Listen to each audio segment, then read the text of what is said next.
ကိုပဲလွတ်လွတ်ဝဝနဲ့ပြီးခဲ့ရနော်အဲ့ဒီလိုတွိုင်းနဲ့အလာရှိမတ်တခင်ရဲ့ဘတ်တော်ကနေပြီးတော့နော်မေရာဂျ်ကခရီးမှာမေရာဂျ်ကနော်ဒီဝါကေအာမှာအလာရှိမတ်တခင်တမန်တော်မြတ်ကြီးဆလလာဟူအလိုင်စလမ်ကိုနမတ်ကိုလက်ဆောင်အဖြစ်နဲ့ချီးမြှင့်လိုက်ဒီတော့နမတ်ဆိုတဲ့အမိတ်ကြရောက်လာပြီးတဲ့နောက်ပိုင်းမှာတမန်တော်မြတ်ကြီးဆလလာဟူအလိုင်စလမ်နဲ့ဆွာဟာဘာတွေနမတ်ကိုဖရတ်အဖြစ်နဲ့နော်ဖတ်လာအဲ့ဒီမတိုင်ခင်မှာလည်းနမတ်ဖတ်တာတော့ရှိတယ်နော်တနည်းအားဖြင့်မေရာဂျ်ကအစ္စလာမ်ရဲ့နော်အစမှာတော့မဟုတ်ဘူးနော်တမန်တော်မြတ်ကြီးဆလလာဟူအလိုင်စလမ်နော်အီမန်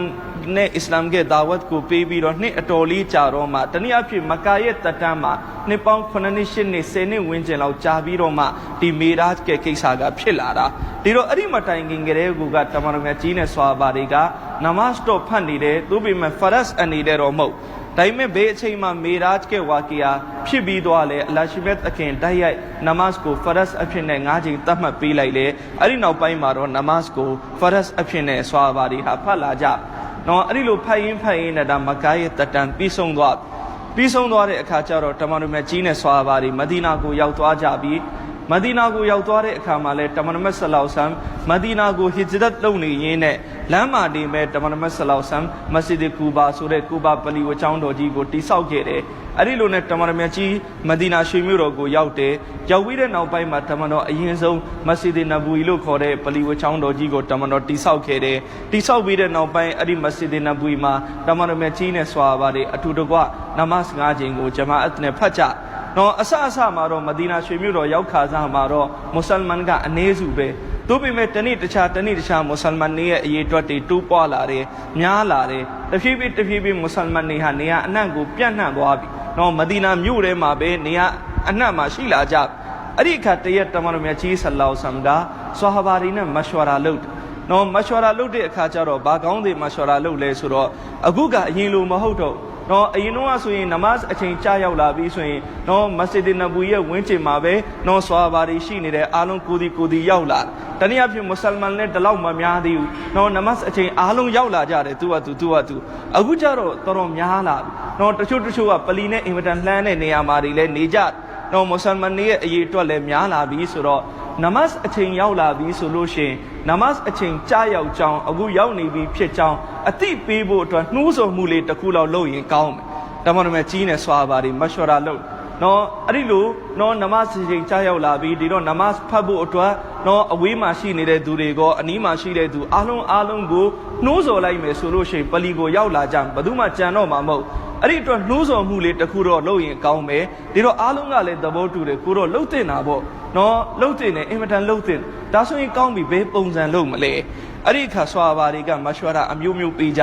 ြနော်တယောက်ကပြောတယ်မီးညှိပြီးထွန်းလိုက်အင်မတန်မြင့်တဲ့နေရာမှာမီးစင်တစ်ခုလှုပ်ထားမယ်အဲ့ဒီမီးစင်မှာနမတ်အချိန်ရောက်ပြီဆိုရင်မီးညှိပြီးတော့အဲ့ဒီမီးစင်ကိုနော်ဟိုခေတ်ကတော့ဒီခေတ်လိုလျှက်စင်မီးခေတ်မဟုတ်ဘူးလေဒီတော့မီးစင်မှာမီးကိုညှိလိုက်မယ်အဲ့ဒီခါမီးတောက်လာလိမ့်မယ်အဲ့ဒါဆိုရင်အဝေးကလူတွေကြည်တာနဲ့သိသွားပြီဒါနမတ်အချိန်ရောက်နေပြီပလီသွားတော့နော်ဒီတော့အဲ့ဒီပုံစံတင်ပြတော့တမန်တော်2နှစ်တောက်နော်ဒါကမီးကိုးကွယ်တဲ့မဂျူစီတွေရဲ့ပုံစံနဲ့သွားဆင်နေတယ်နော်အဲ့ဒီခါတမန်တော်မြတ်ဆလောဆမ်နှစ်မြို့တော်မှမှုဒီခါနောက်ဆွာဘာတဘာကမရှဝရာပြီးတယ်ကိုတော့တန်ဖုံးခောက်ရင်မကောင်းလားလမ်းတွေကိုလိုက်ပြီးတော့တန်ဖုံးခောက်နော်နောက်ဆွာဘာတဘာကမရှဝရာပြီးတယ်ကိုတော့ဒီလိုအရာတစ်ခုတီးမယ်ကျွန်တော်တို့ဒီဘက်ခေတ်ဆိုရင်ပလွေလိုမျိုးပေါ့နော်အဲ့ဒီအတန်နဲ့အတန်ပြုတ်လိုက်ရင်အားလုံးဒါနမတ်အချိန်ဆိုတာတည်သွားမယ်ဒီလိုလုပ်ရင်ရောမကောင်းလားတမန်တော်အဲ့ဒီပုံစံတွေကိုလည်းမနစ်သက်ဘူးဒါတွေကယဟူဒီတွေနဲ့နစရာနီတွေရဲ့နှိုးဆော်မှုတွေရဲ့ပုံစံနဲ့သွားပြီးတူနေတယ်သူတို့နဲ့ကွဲပြက်ဖြစ်တာပဲကောင်းမယ်အဲ့ဒီလိုနဲ့ဆွာဘာတွေနဲ့တမန်တော်မြတ်ကြီးနဲ့မရှဝရာလုပ်ရ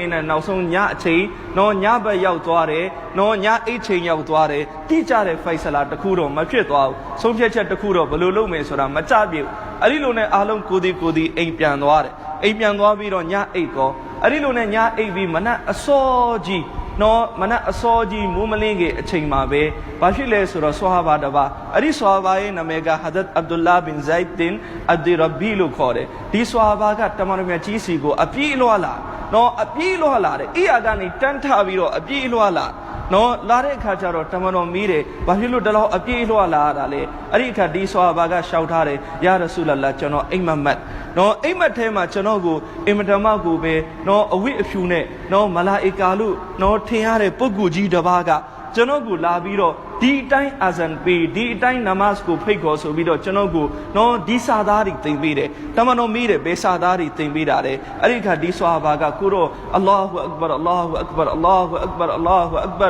အရှဟဒူအလ္လာအီလာဟ်အီလ္လာအရှဟဒူအလ္လာအီလာဟ်အီလ္လာစသဖြင့်အာဇန်ကကလီမာတွေကျွန်တော်ကိုအိမ်မက်ထဲမှာတင်ပေးတယ်ဒီလိုအာဇန်ပေးရတယ်ဒီတိုင်းနမတ်အချိန်ရောက်ရင်အာဇန်ပေးကြဆိုပြီးတော့တမန်တော်မြတ်ကြီးဆလောဆမ်အဲ့ဒီအိမ်မက်ကိုနားထောင်ပြီးတော့တမန်တော်ချက်ချင်းပဲပြောတယ်ဒီအိမ်မက်ကအမှန်ပဲဒီအတိုင်းပဲအာဇန်ပေးရမယ်ဒါဟာအလရှိမတ်သခင်ဘက်ကနေပေးတယ်အိမ်မက်ပဲဖြစ်တယ်အဲ့ဒီလိုနဲ့တမန်တော်ချက်ချင်းဘသူကိုခေါ်လဲဟာဒတ်ဘီလာသခင်ကိုခေါ်တယ်ဘီလာလာအောင်နော်ပြီးတဲ့အခါမှာဘီလာသခင်ရောက်လာတော့ဒီဆွာဘာအိမ်မက်ထဲမှာဘလို့စကလုံးတွေချားခဲ့ရလဲအဲ့ဒီစကလုံးတွေအားလုံးကိုအတင်သေးချနာ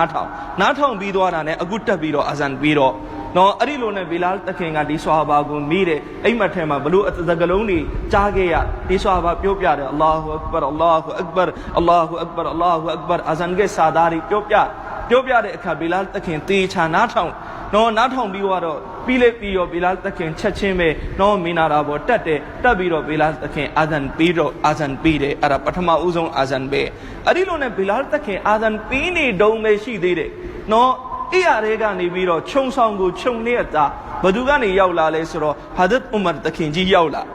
်လာပြီးတော့ဥမာသခင်ကြီးကတမန်တော်မြတ်ဆလောဆမ်ကိုရှောက်ထားတယ်ကိုတော့နော်ကျွန်တော်လေးပဲအိမ်မက်မှတ်တယ်ကျွန်တော်အိမ်မက်ထဲမှာလဲဒီလိုပဲနော်ပုဂ္ဂိုလ်ကြီးတစ်ပါးကကျွန်တော်ကိုအာဇန်ဒီလိုပေးရတယ်ဆိုပြီးတော့အာဇန်ကစာသားတွေလာတင်ပေးတယ်ကျွန်တော်အိမ်မက်ထဲမှာကြားခဲ့ရတဲ့အာဇန်ကစာသားနဲ့အခုဘီလာသခင်ပေးနေတဲ့အာဇန်ကစာသားချွတ်ဆွတ်ပဲတတဲ့ပဲနည်းနည်းမှမကွာဘူးနော်ဥမာသခင်အပြေးလောလွာပြီးတော့ပြောတယ်အဲ့ဒီအတိုင်းကျွန်တော်လေးပဲအိမ်မက်မှတ်ခဲ့တယ်ဥမာသခင်နောက်ပိုင်းမှာပြန်ပြောပြတယ်ကျွန်တော်အဲ့ဒီဖြစ်ရပ်ကိုစဉ်းစားမိတိုင်းကျွန်တော်ရှက်မိဘာဖြစ်လို့လဲဆိုတော့ကျွန်တော်အိမ်မက်ချင်းသာလာပြောလိုက်ရင်တော့အခုနဆွာပါထက်ကျွန်တော်အရင်ဒီအကြောင်းကိုပြောပြမိလိမ့်ကျွန်တော်စဉ်းစားတယ်ငါခဏနေမှပဲသွားပြီးမနေ့ကြတော့မှပဲပြောပြလိုက်မယ်ဆိုပြီးကျွန်တော်စောင့်တိုင်းလိုက်တာကျွန်တော်ထံနောက်တစ်ယောက်ကဥသွားတယ်လိစာအတမိတ်စိတ်နေတော်များခင်များအဲ့ဒါကအာဇန်ကအစဖြစ်နော်အဲ့ဒီလိုနဲ့နော်အာဇန်ဆိုတဲ့နော်တမိုင်းအစအာဇန်ဆိုတဲ့စပြီးတော့ပြီးတဲ့ကိစ္စအဲ့ဒီကနေပြီးတော့ပေါ်ပေါက်လာလိစာအတမိတ်စိတ်နေတော်များခင်မျာ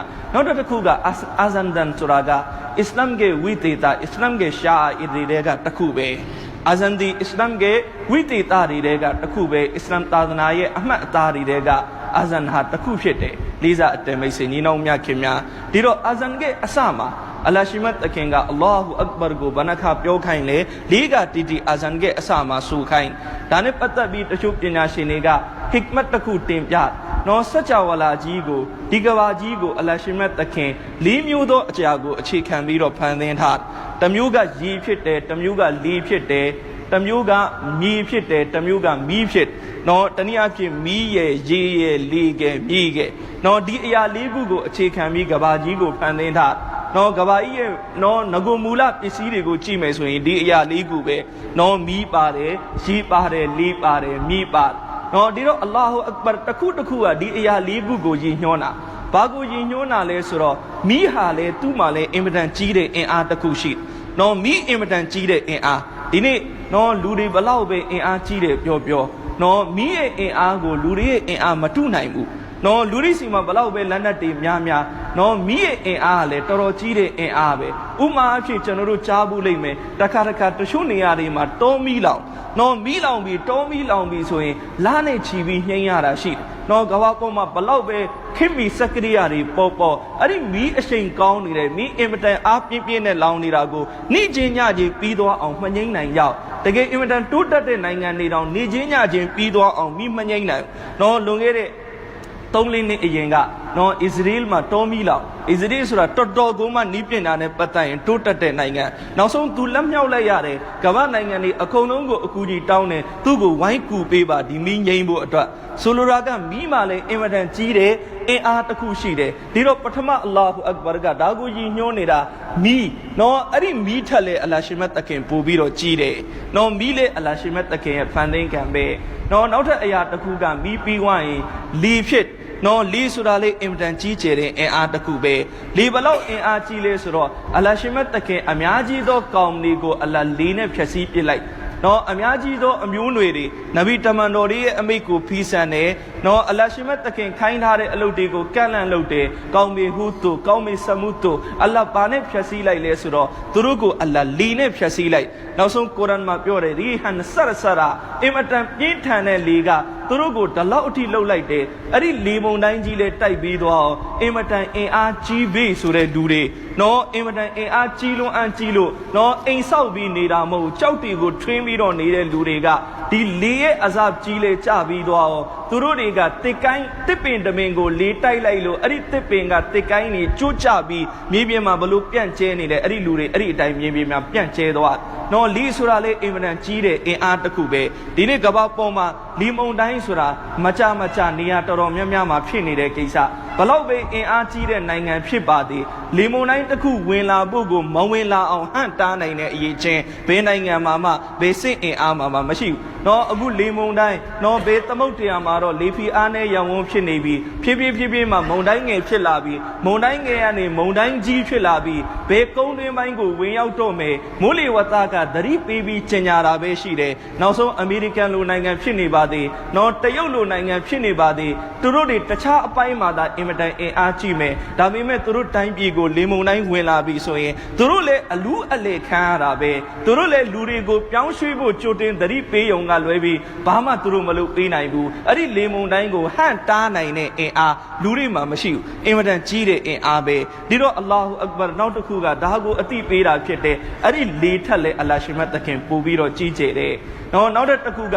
နော်ရေဖြစ်နော်ရေဆိုတာလေအင်မတန်အင်အားကြီးတယ်နော်ကျွန်တော်တို့လက်ထဲမှာရှိတဲ့ရေတစ်ခွက်ကိုကြည့်ရင်တော့ဘာမှမသိရပေမဲ့နော်ရေရဲ့အင်အားကလည်းမသိဘူးကျွန်တော်တို့အားလုံးကြုံဘူးခဲ့ကြတယ်နော်ဆူနာမီဆိုတဲ့ဖြစ်ရမှာနော်ငလင်ကတော့လှုပ်သွားတာပဲဒါပေမဲ့လူတွေတိမ့်နေချီပြီးတည်သွားတာငလင်လှုပ်လို့မဟုတ်ဘူးဘယ်ဟာကြောက်လဲရေကြောက်နော်ဒီရေကြီးအင်မတန်ကြီးမားမားတက်လာတယ်မြို့ကိုဝါမြို့မတက်ကိုရေကနော်တက်လာပြီးတော့ပြန်ပြီးလူတွေကိုဆွဲယူသွားတယ်ရေရဲ့အဲ့ဒီအင်အားကိုဘယ်လူသားမှမတွန်းလှန်နိုင်ဘူးရေမှာအင်မတန်ကြီးကျယ်တဲ့အင်အားရှိနော်အင်မတန်ကြီးကျယ်တဲ့အင်အားရှိတယ်ရေရဲ့အင်အားနော်ကမ္ဘာပေါ်မှာအင်မတန်ကောင်းပြီဆိုတဲ့အင်မတန်ကြီးတဲ့သင်္ဘောကြီးတွေနော်ရေအောက်ကိုရောက်သွားတယ်နော်လှိုင်းလုံးကိုမကျော်နိုင်ဘူးနော်ငါ့ရဲ့သင်္ဘောဘာမှမဖြစ်နိုင်ပါဘူးကွာဆိုပြီးကြွကြော်ပြီးတော့တိဆောက်ခဲ့တဲ့တိုက်တက်နစ်သင်္ဘောလေဘယ်လေးကိုရောက်သွားတာပဲလေရေထဲမှာပျက်စီးသွားတာပဲရေရဲ့အင်အားအင်မတန်ကြီးတယ်ဒီတော့အဲ့ဒီအလ္လာဟူအက်ဘာကဒါကိုအတိပေးတာရေထက်လေပို့ပြီးတော့အလ္လာဟ်ရှင်မြတ်သခင်ရဲ့အင်အားပိုကြီးတယ်အလ္လာဟ်ပို့ပြီးတော့ကြီးတယ်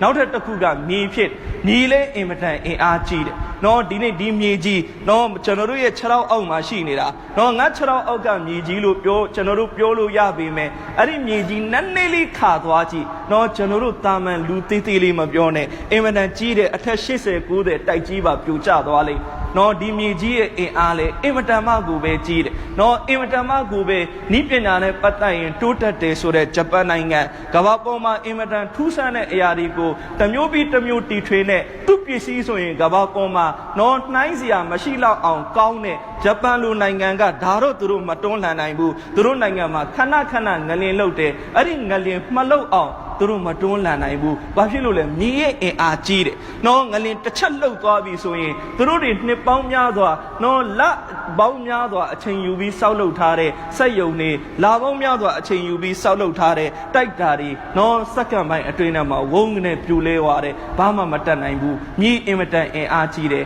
နော်အဲ့ဒီမြေထက်လေအလ္လာဟ်ရှင်မြတ်သခင်ပို့ပြီးတော့အင်အားကြီးတယ်ဒီနေ့ကျွန်တော်တို့ကပြောနေတယ်ကမ္ဘာပေါ်မှာဘယ်နိုင်ငံကတော့စူပါပါဝါဘယ်နိုင်ငံမှာတော့ဘလို့လက်နက်ရှိတာဘယ်နိုင်ငံမှာတော့ဒီလိုဒုံးကြီးရှိတယ်အဲ့ဒီဒုံးကြီးနဲ့ကမ္ဘာအရှိကပြည့်ရင်အနောက်ကတိုင်းပြည်ပျက်စီးသွားမယ်ဒီနေ့တိုင်းပြည်နဲ့တိုင်းပြည်သူ့လက်နက်ငါလက်နက်ချင်းချောင်နေတယ်အမှန်တကယ်အဲ့ဒီလက်နက်တွေခဏဖေးဖယ်လိုက်အလ္လာဟ်ရဲ့လက်နက်၄ခုရေရဲ့လေရဲ့မြေရဲ့မီးရဲ့အဲ့ဒီလက်နက်၄ခုကိုကမ္ဘာပေါ်မှာရှိတဲ့နော်နေတိုးနိုင်ငံတွေအားလုံးပေါင်းလိုက်တဲ့လက်နက်လည်းရှင်းနိုင်မှာမဟုတ်ဘူးလေးစားအတဲမိတ်ဆွေညီနောင်များခင်များအဲ့ဒီလက်နက်ကြီးတွေထပ်ဘာကိုကြီးလဲအလ္လာဟ်ရှင်မြတ်သခင်ပို့ပြီးတော့ကြီးတယ်ဒါကြောင့်သာသနာပညာရှင်တွေကနော်အိမ်မှာမီးလောင်နှုတ်မဆိုရင်ကိုရက်ကောင်မှာမီးလောင်တယ်ဘာလို့ခိုင်းလဲနော်မီးလောင်တဲ့အာဇန်ပေးနော်အာဇန်ပေးနော်မီးထပ်ပို့ပြီးတော့အာဇန်မှာပါတဲ့အလ္လာဟူအက်ဘာအလ္လာဟ်ရှင်မြတ်သခင်ပို့ပြီးတော့အလ္လာဟ်ပို့ပြီးကြီးကျယ်တယ်ဆိုတော့နော်ဒီစာသားကမီးကိုရက်တန့်သွားစေနိုင်တယ်ဒီတိုင်းပဲလေမုန်တိုင်းတိုက်တယ်နော်အကြီးကဲတွေပြောတယ်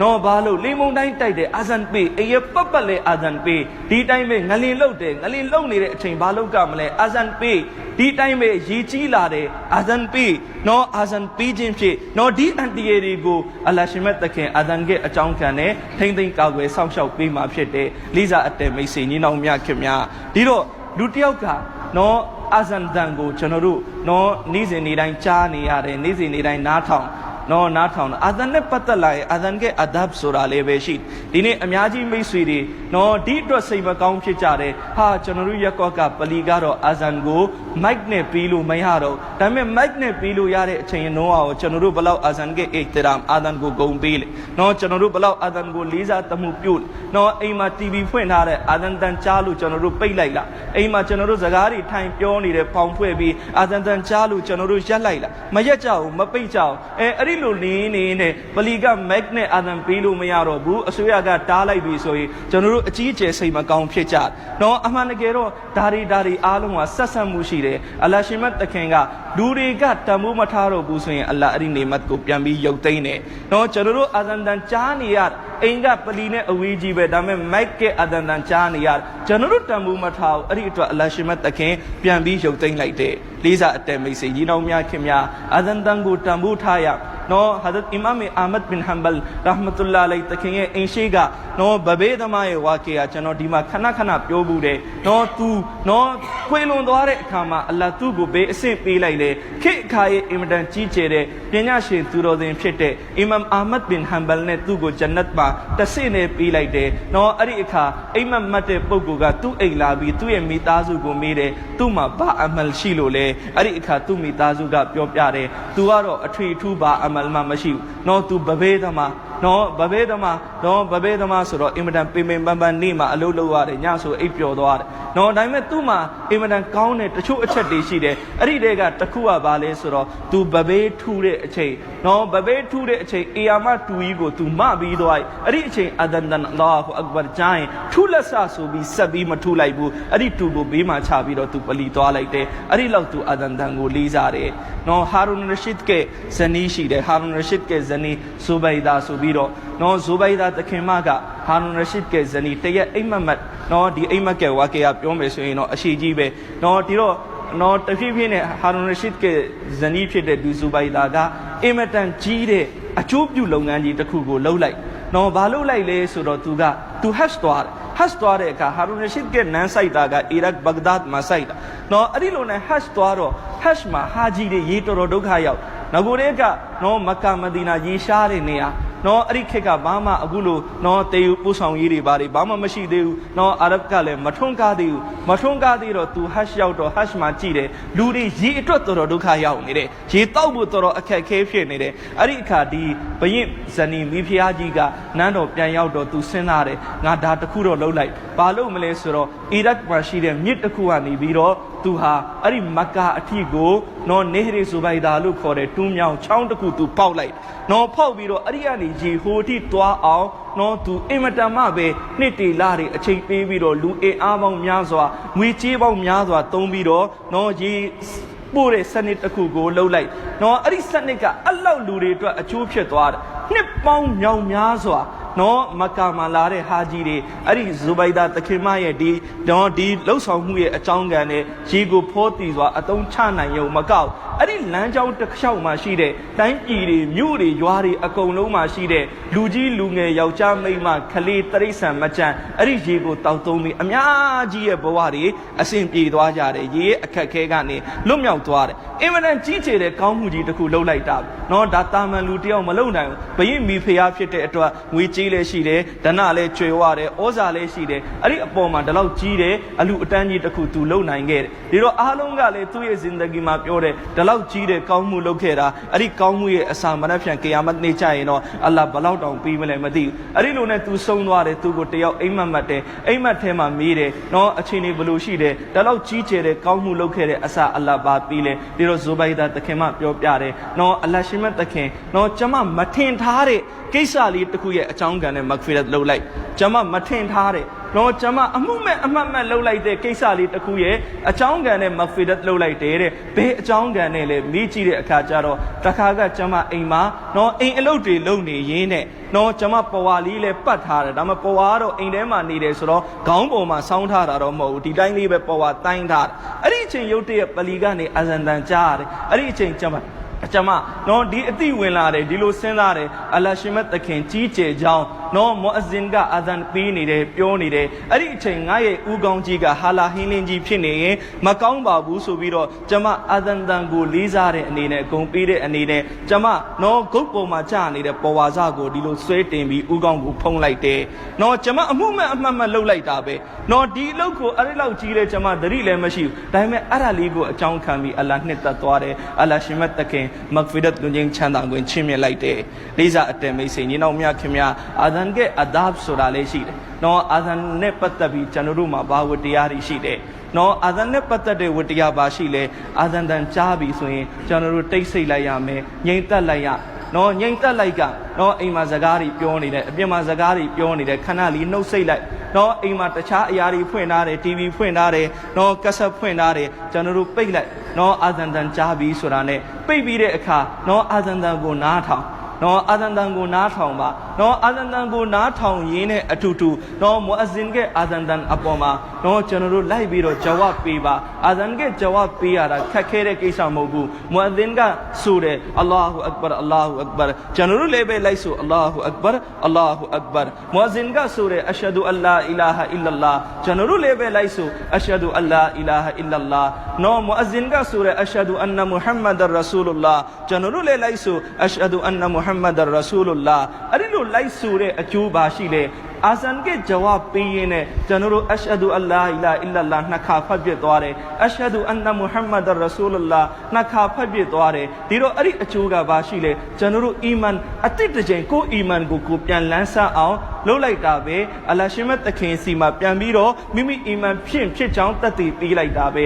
ဒီတိုင်းပဲဟိုင်ယာလဆလာနဲ့ဟိုင်ယာလဖလာမွအဇင်ကဆိုတဲ့အချိန်ကြရင်တော့ကျွန်တော်တို့ကအဲ့ဒီအချိန်ဟိုင်ယာလဆလာဆိုရမလို့ဘူးအဲ့ဒီအချိန်ကြရင်လာဟောလာဝလာကုဝတာအီလာဘီလာဆိုပြီးတော့ဆိုဘာကြောင့်အဲ့ဒါဆိုရလဲဆိုတော့အာဇန်တန်အခုနားရဲရောက်လာပြီးအာဇန်ပေးလိုက်ပြီးရှိုက်တန်ကအပြေးလွှာကျွန်တော်တို့စီကိုနှောက်ယှက်ဖို့နမစီကိုမရောက်ဖို့အတွက်သူလာကြိုးစားတော့မယ်ကျွန်တော်တို့လာဟောလာဝလာကုဝတာအီလာဘီလာဖတ်လိုက်တဲ့ရှိုက်တန်တော့ချက်ချင်းပဲသူထွက်ပြေးသွားလိမ့်မယ်နော်အဲ့ဒီတော့အာဇန်ကဂျဝပ်ကိုပေးပါနော်ကျွန်တော်တို့စိတ်ထဲကနေပဲပေးနည်းနည်းလေးအတန်ထုတ်ပြီးပဲပေးရတယ်အာဇန်ကဂျဝပ်ကိုကျွန်တော်တို့ပေးဒါဟာအာဇန်အပေါ်မှာကျွန်တော်တို့ထားရှိရမယ်ဝတ္တရားပဲပြီးသွားတဲ့အခါအာဇန်ပြီးသွားပြီနော်ကျွန်တော်တို့ဟာဒီသ်တော်မှာလာရှိတဲ့ဒူအာလေးရှိတဲ့အလ္လာဟူမရဘ္ဘာဟာဒီတာဝတိတမ်မာဝဆလာတိလ်ကာအီမာအာတီမုဟမ္မဒင်နဘီယတာဝလ်ဖဒီလတာဝဂျအလ်မကာမမဟဒူဒ်မဟမူဒန်လဒီဝအတာအင်နကလာတုခလီဖုလ်မီအာတ်အရီဒူအာလေးအလိုရတယ်ဆိုရင်ကျွန်တော်တို့အလွတ်ဆိုပါနောက်ဆုံးအဲ့ဒီတူမရဘူးဆိုရင်တော့မှအာဇန်နဲ့အီကာမတ်ကြားမှာကျွန်တော်တို့တူအားတောင်းမှာဟာဒီသ်တော်မှာလာရှိတဲ့အာဇန်နဲ့အီကာမတ်ကြားမှာတောင်းတဲ့တူအားအလ္လာဟ်ရှင်မြတ်တခင်နော်ဘရောမှညင်းမှာမဟုတ်ဘူးလေးစားအတဲမိတ်ဆွေညီနောင်များခင်များနောက်တစ်ချက်ကဘာလဲဆိုတော့အာဇန်ပြီးတယ်ဆိုတဲ့ကိစ္စကိုကျွန်တော်တို့ကဒီဘက်ခင်မှာအင်မတန်မှကိုပဲပေါ့တီးသတ်မှတ်လိုက်ကြနော်တချို့ကအာဇန်ပြီးတယ်ဆိုတာငါတို့လိုအစင်းနဲ့လောက်ရမယ်အလုံးမဟုတ်ပါဘူးကွာလို့တော့နောင်ဆိုဘီလာဒီလိုတွေးတဲ့သူတော်မှရှိတယ်အမှန်တကယ်တော့အာဇန်ပြီးတယ်ဆိုတဲ့ကိစ္စကတိတ်ကြီးကျယ်တဲ့အလုံးဟာဒီသ်တော်မှာလာရှိတယ်ဟဇတ်အဘူဟူရိုင်ရာတခင်ဆင့်ပြန်တယ်လူတွေဟာအာဇန်ပြီးတဲ့ကိစ္စနဲ့နမတ်ဖတ်တဲ့အခါမှာရှေ့ဆုံးလိုင်းမှာဖတ်တဲ့ကိစ္စအဲ့ဒီနှစ်ခုရဲ့အကျိုးကိုသိသွားရင်နော်လူလွန်အားကြီးလို့နောက်ဆုံးပလီတွေမှာမဲပုံထားပြီးမဲနိုင်ကြလိမ့်နော်ဒီနေ့ဘသူအလဲအာဇန်လာပေးပါဘသူဟာပထမဦးဆုံးလိုင်းမှာဖတ်ပါအခုကမသိကြဘူးမသိတော့အာဇန်လဲဘသူပေးပါဆိုဘသူမှမပေးချင်ဘူးနော်ဒီတိုင်းပဲဆဖီအဝလ်ရဖို့ရှေ့ဆုံးလိုင်းမှာဖတ်ခွင့်ရဖို့လဲဘသူမှမနော်ဟာဒီသ်တော်တယောက်မှဒီလောက်တောင်လာရှိတယ်အာဇန်ကအကျိုးကျေးဇူးကိုသိသွားပြီဆိုလို့ရှိရင်လူတွေအာဇန်ပေးဖို့လူရင်းနဲ့ဓာဆွဲကြလိမ့်မယ်တဲ့နော်အဲ့ဒီလောက်အာဇန်ပေးတဲ့အကျိုးကျေးဇူးအင်မတန်မှကိုပဲများတယ်နော်ဟာဒီသ်တော်တယောက်မှလာရှိတယ်နော်မွအဇင်အာဇန်ပေးလိုက်တယ်အဲ့ဒီအာဇန်အဲ့အတန်ဘေးအထိရောက်သွားလေနော်သက်ရှိတတ်မဲ့အားလုံးကအဲ့ဒီမွအဇင်ကမဂ်ဖီရတ်အတွက်တော်တောင်းပေးမယ်ဒီတိုင်းပဲ နော်အဇန်မူအဇင်ပေးလိုက်တယ်အဲ့ဒီအဇန်တန်ဘေးအထိရောက်သွားတယ်နော်အဇန်တန်ကိုကြားလိုက်ရတဲ့လူတွေကတရိษံတွေကကြောက်တုံးကြောက်ခဲတွေကအပင်တွေကမနှက်ဖြန်ကီယာမတ်နေ့ကြရင်အဲ့ဒီမူအဇင်အတွက်တတ်တည်ထူပေးမယ်ဒီမူအဇင်အီမန်ရှင်မာယာအလ္လာဟ်ဆိုပြီးတော့သူတို့တွေအားလုံးမူအဇင်နဲ့ဘက်ကနေပြီးတော့တတ်တည်ထူပေးမယ်အဲ့ဒီလောက်ကြီးကျယ်တဲ့အဇန်ကဖဇီလတ်ရှိတယ်အဇန်ဆိုတာကျွန်တော်တို့မှတ်ထားပါမူအဇင်မှပေးတတ်ရမယ်ကိစ္စမဟုတ်ဘူးအဇန်လူတိုင်းပေးတတ်ကဒီနေ့အများကြီးနေရာတွေမှာဝမ်းနေဖို့ကောင်းတယ်အိမ်မှာခလေးမွေးလာပြီးမွေးကင်းတဲ့ခလေးကိုရှရီအတ်ကပြောတယ်ခလေးမွေးလာခြင်းခလေးရဲ့ညာဘက်နာမှာအဇန်ပေးဘယ်ဘက်နာမှာအကာမတ်ဆိုအဲ့ဒါကရှရီအတ်ကပြောတယ်ဘာကြောင့်လဲခလေးကိုအခုဒုနီယာကိုရောက်ချင်းအလ္လာဟ်ရဲ့ကြီးကျယ်မှုတွေခလေးရဲ့နားတွေသွင်းပေးရမယ်အလ္လာဟ်နဲ့အလ္လာဟ်ရဆူလ်နဲ့မိတ်ဆက်ပေးရမယ်ဒါပေမဲ့အများကြီးနေရာတွေမှာဘာဖြစ်လဲနော်မူအဇင်ကိုခေါ်လို့မရသေးလို့တပတ်ကျော်သွားပြီးနားတဲ့အဇန်မပေးရသေးဘူးနော်ပလီစီယာကိုခေါ်လို့မရသေးလို့ခလေးကမွေးပြီးလို့တပတ်10ရက်ရောက်နေပြီအခုတည်းအဇန်အကာမတ်မပေးရသေးဘူးကျွန်တော်အမှန်တကယ်တော့အဲ့ဒါကမူအဇင်ခေါ်ပြီးလုပ်ရမယ်အလုပ်ပလီစီယာခေါ်မှရမယ်အလုပ်မဟုတ်အဲ့ဒါကျွန်တော်တို့ဒီခလေးမှာအဖေမရှိဘူးလားအဲ့ဒီအဖေတိုင်းမှာဒီအရေးချင်းတော့ရှိတဲ့နဲ့နော်အဇန်ပေးတတ်ကမယ်ကိုယ့်ရဲ့သားလေးကိုယ့်ရဲ့သမီးလေးကိုယ့်ရင်သွေးလေးမွေးလာပြီးအရင်ဆုံးအဇန်နော်မွေးချင်းမွေးကန်းတွေကထွက်တာနဲ့မွေးကင်းတာခလေးလေးပလီစီယာလာတာမောအဇင်လာတာမဆောင်ပါနဲ့ကိုအရင်ဆုံးသူ့ရဲ့ညာဘတ်နာမှာအဇန်တူလေးပေးလိုက်ဘယ်ဘတ်နာမှာအကာမတ်လေးဆိုပေးလိုက်ဘာမှခက်ခဲတဲ့ကိစ္စတခုမဟုတ်လေးစားအတန်မိတ်ဆွေညီနောင်များခင်များဒီတော့အဇန်ဆိုတာကနော်လူတိုင်းပေးတတ်ရမယ်အလို့နော်မုမင်မှန်မွတ်စလမန်မှန်အားလုံးအဇန်ပေးတတ်ကနော်အဇန်ကိုပီတတ်ပေးတတ်ကနော်ဒီတိုင်းပဲမာရှာလာကျွန်တော်တို့ရဲ့နော်ဒီပလီမာကောတော်တော်များများရန်ကုန်မြို့ရဲ့မြို့ပေါ်ပလီတွေမှာကောအဇန်နေအင်မတန်မှကောင်းကြပါတယ်နော်အဇန်တန်နေကောင်းကြဒါပေမဲ့ပလီတိုင်းမှာတော့အဇန်ပေးတာနော်အင်မတန်ကောင်းတဲ့အတန်တွေထွက်မလာကြသေးဘူးဘာဖြစ်လို့လဲဆိုတော့များသောအားဖြင့်နော်မွတ်အဇင်ကိုလွယ်ပဲခံလိုက်ကြနော်ကျွန်တော်တို့ နဲ့နီးစပ်တယ်ဆိုရင်လည်းပဲနော်အာဇန်ကိုပီတတ်မပေးတဲ့ပလီတွေရှိရင်အဲ့ဒီပလီတွေကိုပြောပါနော်အာဇန်ကိုအင်မတန်ကောင်းပေးနိုင်တယ်မွတ်အဇင်ကိုခေါ်ပြီးတော့အာဇန်ပေးခိုင်းပါတကယ်တမ်းကျွန်တော်တို့ကြည့်ပလီမှာကျွန်တော်တို့ဟောနေတဲ့တရားပတ်ဝန်းကျင်ကကာဖီကြားမှာမဟုတ်ဘူးကျွန်တော်တို့ပလီမှာကျွန်တော်တို့သိနေတဲ့နမတ်ပတ်ဝန်းကျင်ကကာဖီတွေကြားမှာမဟုတ်ဒါပေမဲ့ပလီကအာဇန်တန်ကကာဖီကနားထိရောက်တယ်လေးစားတဲ့မိတ်ဆွေညီနောင်များခင်များပလီကအဇန်တန်ကအကိန်းမိုက်နဲ့ပြီးတယ်အပြင်ကိုအတန်ရောက်ရင်ပတ်ဝန်းကျင်မှာရှိတဲ့ဘာသာကြားတွေလည်းကြားကြတယ်အများကြီးဒီလိုဘာသာကြားတွေရှိတယ်အာဇန်တန်ကိုကြည်နူးတဲ့ဘာသာကြားတွေအများကြီးပဲအင်မတန်ကောင်းတဲ့အာဇန်တန်အင်မတန်ကောင်းတဲ့အာဇန်တန်ကိုကြားကြည့်ဗဒီအာဇန်တန်မှာဒီလောက်အဆရှိတယ်ဘာသာကြားရဲ့နှလုံးသားကိုလည်းရိုက်ခတ်သွားမှာပဲတချို့နေရာမှာကြတော့ဒီလိုမဟုတ်ဘူးနော်အာဇန်ကိုရတဲ့သူကိုကောက်ပြီးပေးခိုင်းလိုက်တယ်အာဇန်ကကလီမာတွေမပြင်းဘူးအာဇန်တန်မှတ်လာတဲ့အခါနော်ဘာသာကြားမပြောနဲ့ကျွန်တော်တို့မွတ်စလမန်နားထောင်ပြီးတော့မှစိတ်ထဲမှာတမျိုးကြီးပဲဒါလောက်ဆိုးရွားအတန်နဲ့ပေးရလားဆိုပြီးတော့အမှန်တကယ်မဖြစ်ကဘူးနော်ပလီတိုင်းမှာအာဇန်ပေးတဲ့သူတွေဟာအင်မတန်မှကိုပဲအတန်ကောင်းတဲ့သူနော်အင်မတန်မှကိုပဲအတန်ဒါကြောင့်လည်းပဲတမန်တော်မြတ်ကြီးဆလလာလဟ်အလိုင်ဝါဆလမ်ကိုအိမ်မက်လာပြောတာကအဗ္ဒူလာဘင်ဇိုက်ဒ်ကလာပြီးတော့ပြောတယ်တမန်တော်သူ့ကိုအတန်မပေးခိုင်းဘူးဘာကြောင့်လဲဆိုတော့နော်ဟာဒီပညာရှင်တွေတင်ပြတယ်အဗ္ဒူလာဘင်ဇိုက်ဒ်ကအတန်ကနည်းနည်းတိုးတဲ့အပေါ်မှာတမန်တော်ကဘီလာတခင်ကိုခေါ်ပြီးတော့အဇန်ပေးခိုင်းတယ်ဘီလာတခင်ရဲ့အတန်ကပူပြီးတော့ကောင်းတယ်လေးစားအတန်မိတ်ဆွေညီနောင်များခင်များဒီတော့အာဇန်ဟာအင်မတန်မှကိုပဲနော်ကြီးကျယ်တဲ့နော်အတန်တစ်ခုဖြစ်တယ်ကြီးကျယ်တဲ့ကလီဘာဖြစ်တယ်အာဇန်အပေါ်မှာကျွန်တော်တို့အင်မတန်လေးစားသမှုရှိရမယ်ဒီနေ့အများကြီးမိတ်ဆွေတွေရှိတယ်နော်အိမ်ဝယ်တဲ့အခါမှာပလီနဲ့နီးတဲ့နေရာမှာဝယ်တယ်ဘာဖြစ်လို့လဲဆိုတော့ပလီကနေနမတ်9ချိန်အာဇန်တန်ကြားရရင်ကြည်နူးလို့နော်အမှန်တကယ်ကြည်နူးဖို့ပဲမဟုတ်ဘူးပလီကနေနမတ်9ချိန်အာဇန်တန်ကြားရရင်လွယ်လေးတကူလာဖတ်နိုင်လို့ဆိုပြီးတော့ဖြစ်ကအခုကပြောင်းပြန်နော်ပလီနဲ့နီးတဲ့နေရာမှာနေတာကပလီကိုမြတ်ဆန်လာပြီးဂျမာတ်နဲ့တကွာနမတ်တွေဖတ်နိုင်ဖို့အတွက်မဟုတ်ပလီနဲ့နီးတဲ့နေရာမှာဘာကြောင့်နေခြင်းလဲဆိုတော့အရေးအကြောင်းပြဿနာတွေဘာတွေတိုက်ရင်လုံခြုံအောင်ဆိုပြီးတော့နေကြနော်အမှန်တကယ်တော့အဲ့ဒီလိုမဖြစ်ရပလီနဲ့နီးတဲ့နေရာမှာနေတယ်ပလီကအာဇန်တန်နေကြားတယ်အင်မတန်ကြည်နူးတယ်နော်အာဇန်တန်ကြားတယ်အိမ်သူအိမ်သားတွေလည်းနမတ်ဖတ်တယ်ပလီရဲ့အာဇန်တန်ကြားတယ်ကိုယ်တိုင်လည်းပဲဂျမာတ်နဲ့တကွာပါဝင်ဖို့အတွက်ပလီကိုပြေးလာလိုက်မယ်လေးစားအတဲမိတ်ဆွေညီနောင်များခင်မျာ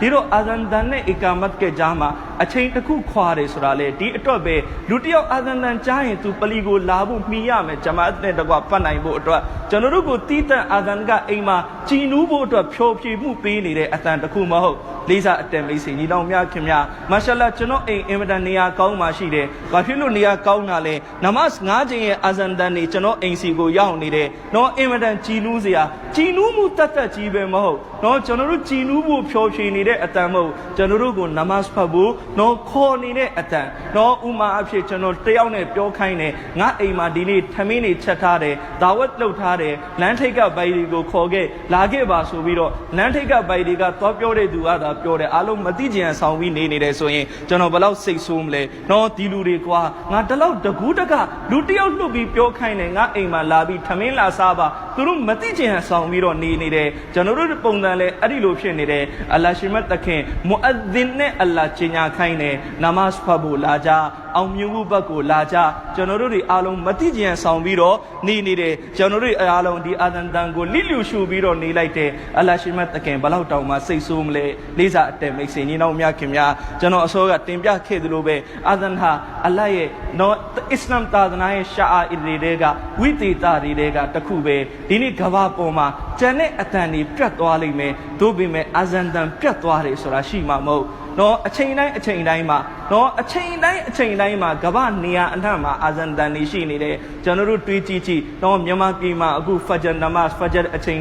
ဝင်လာလို့ဖဂျာကအာဇန်ပေးပြီးသွားပြီမြန်မာပြည်အာဇန်ပေးပြီးသွားရင်တအောင်နေတာနဲ့နော်မြန်မာပြည်ရဲ့နိုင်ခွက်နောက်ကျတဲ့နောက်တိုင်းပြည်ကသူ့စီမှာဖဂျာကအာဇန်ဝင်လာလို့သူအာဇန်ပေးမယ်ပြီးရင်သူ့ဘေးရဲ့နိုင်ငံနိုင်ခွက်နောက်ကျတဲ့နိုင်ငံသူ့မှာဖဂျာကအချိန်ဝင်လာလို့အာဇန်ပေးမယ်ပြီးရင်သူ့ဘေးနိုင်ငံကအာဇန်ပေးမယ်ဒီတော့ဖဂျာအာဇန်ကကဘာရဲ့ဟိုဘက်အစွန်ကနေနိုင်ခွက်အတွင်းထဲမှာဟိုဘက်တိုင်းပြည်ဒီဘက်တိုင်းပြည်ပြန့်ရင်နဲ့ဒီဘက်အစွန်ထိရောက်လာမယ်ဒီဘက်အစွန်မှာပြန်ပြီးဖဂျာအာဇန်ဆုံးသွားပြီဆိုရင်ပြန်ပြီးဇိုရ်ကအဇန်တန်နောက်တနေရာမှာပြန်ပြီးစနေပြီဆိုလိုတာကကဘာပေါ်မှာနော်အာဇန်ကအတန်ပြတ်သွားတယ်ဆိုတဲ့အချိန်ကရှိမှာမဟုတ်နော်ကျွန်တော်တို့ကဘာပေါ်မှာမကြည့်နဲ့ရက်ကွက်တရက်ကွက်မှာပဲကြည့်နမတ်အချိန်ရောက်လာပြီဆိုရင်အာဇန်တန်ကဒီပလီစပြီးဘယ်လောက်မှမကြောက်စက္ကန့်ပိုင်းတွင်နောက်ပလီနော်ရက်ကွက်တစ်ခုလုံးမှာအာဇန်တွေဟိန်းသွားတယ်ဒီပမာအတိုင်းပဲကဘာကြီးတစ်ခုလုံးကလည်းအချိန်တိုင်းမှာအာဇန်တွေဟိန်းနေတယ်နော်ကုရ်အာန်မှာအလ္လာဟ်ရှိမတ်တခင်တမန်တော်မြတ်ကြီးကိုဂရိပေးထားတယ်ဝရဖအနာလကဇိကရက်နော်ဇိကရက်တမန်တော်ရဲ့နော်တတမှုကနော်တမန်တော်မြတ်ကြီးဆလလောလ္လဟ်အလိုင်ဆမ်ကိုတတမှုကပြန့်လွင့်သွားမယ်မြင့်ဆွင့်သွားမယ်ဒီတိုင်းပဲအရှဟဒူအန်နမုဟမ္မဒ်ရဆူလုလာဆိုတဲ့အတန်နော်ကဘာရဲ့လီဒုထဲမှာ24နာရီလုံးဝေးနေတယ်အလ္လာဟူအက်ဘာဆိုတဲ့အတန်ကဘာလီဒုထဲမှာ24နာရီလုံးဝေးနေတယ်ကဘာပေါ်မှာအာဇန်တန်ကလွယ်ပြီးနောက်တတန်ယူလာခဲ့အဲ့ဒီအတန်မပြတ်တမ်းရှိနေတယ်ဆိုတာဘယ်အတန်မှယူလာလို့ရမှာမဟုတ်ဘူးအာဇန်တန်ဟာကဘာပေါ်မှာပြတ်သွားတဲ့အတန်ဆိုတာပြတ်သွားတဲ့အချိန်ဆိုတာရှိမှာမဟုတ်ဘူးလေးစားအတဲမိတ်ဆွေညီနောင်များခင်များဒါကြောင့်အာဇန်နဲ့ပတ်သက်ပြီးကျွန်တော်တို့လေးစားပါအာဇန်ကိုကျွန်တော်တို့အဒပ်ထားပါအာဇန်တန်ကြားရင်အာဇန်ရဲ့ဂျဝပ်ကိုပေးပါအာဇန်အပေါ်မှာကျွန်တော်တို့ယိုသေးသမှုပြုပါအိမ်သူအိမ်သားတွေကိုလည်းကျွန်တော်တို့ဆုံးမပါတရဂိပေးပါအာဇန်တန်ကြားရင်စကားပြောတာတွေရပ်ဖို့ရုပ်ရှင်ကြည့်တာတွေကိုပိတ်ဖို့အာဇန်တန်ကြားရင်အားလုံးတိတ်ဆိတ်နေပြီးတော့အာဇန်ရဲ့ဂျဝပ်ပေးဖို့အလ္လာဟ်ရှင်မြတ်တခင်ကျွန်တော်တို့တွေအားလုံးကိုလိုက်နာနိုင်တဲ့တောဖီခ်ချစ်မြတ်တော်မူပါသည်အာမင်ဝါအာခီရူဒါအဝါနာအလ်ဟမ်ဒူလ illlahi rabbil alamin ကျွန်တော်တို့ပြန်သွားတဲ့အခါပလီရဲ့ဝေယဝိဆာအတွက်အလူငွေများအတီးတီးထည့်ဝင်ပြီးတော့ပြန်သွားကြဖို့မေတ္တာရက်ခံအပ်ပါတယ်